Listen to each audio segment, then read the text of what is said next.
It's the act of perceiving through the medium of the mind that gives birth to space, and the act of thinking that gives birth to time. And hence you have the space-time continuum. And that, my dear respected brothers and sisters, is what we call hayatud dunya, a bunch of sensory and mindful, like with two L's, experiences that manifest as situations and scenarios in our life, our day-to-day life.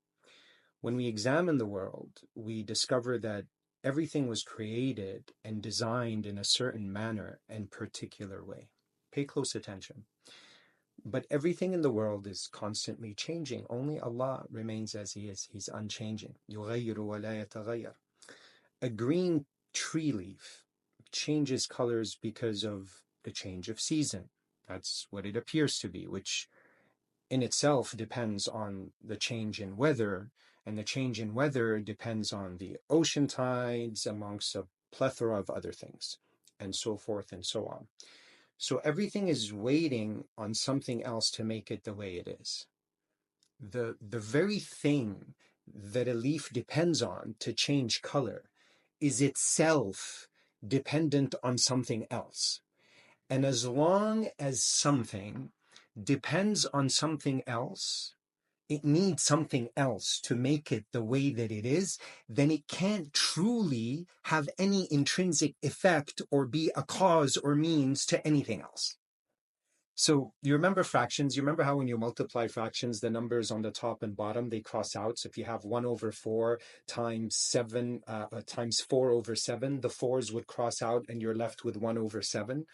So in the same way, if A depends on B and B depends on C, so if A over B depends on and B depends on C, the B's cross out and you're left with A over C. A depends on C. But if C also depends on D, then you have A over B times B over C times C over D, which leaves you with A over D.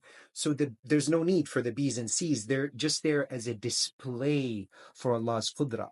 We know that there has to be an independent cause that initiated everything, and that is Allah subhanahu wa ta'ala. This is the argument from contingency. All the means are simply a display for His might and qudra, so that people, they're signs of Allah. But Allah is saying, in reality, I'm doing everything. His power is not borrowed by His creation.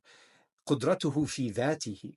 What am I saying? I'm saying that everything depends on Allah, and Allah depends on nothing because He's as-Samad. So Allah has the qudra, the power, nothing limits Him, al-Qadir as-Samad. Why are these two names important? Because if you know that Allah is the doer of everything, and that He doesn't need His creation or any of the means He created, I mean, these means at one point, they never existed and Allah did. So He's not limited in any way by them. Some people will say things like, yeah, Allah, sure, Allah will sustain me, but I have to get a job. So deep in their heart, deeply ingrained in their heart is this belief, like, how am I going to make money if I don't work? So this brings us to the two ideological systems in this life, the way of the believers and the way of the non-believers, or the way of those who rely and depend on the seen. أَلَيْسَ لِي مُلْكُ مِصْرَ وَهَذِهِ الْأَنْهَارُ تَجْرِي مِنْ تَحْتِي أَفَلَا تُبْصِرُونَ أَفَلَا يُبْصِرُونَ. He's saying, وَهَذِهِ الْأَنْهَارُ تَجْرِي مِنْ تَحْتِي, he's saying that these rivers, I own all of Egypt, and all these rivers run beneath me. He's talking about His greatness and everything He owns. Do you not see? But the way of the believers is the way of the unseen. So there's those that believe in the unseen, they have a systematic way of life, versus those who believe in the seen. They rely on their senses, which are unreliable. Because remember, they're unreliable because Allah says, نَبْتَلِيهِ in Surah Al-Insan, فَجَعَلْنَاهُ سَمِيعًا بَصِيرًا. The very hearing and seeing, you're on trial. What you perceive is a test from Allah. You're on trial with Allah subhanahu wa ta'ala. You're being tested. So why is it that our Iman is weak? Is it because we, day to day, we're looking at the asbab and we're believing in them? Because we're constantly dealing with them. But Allah is saying, Ashhadu an la, we have to negate these things. It's impossible for Iman, listen carefully, to take a firm grip on our heart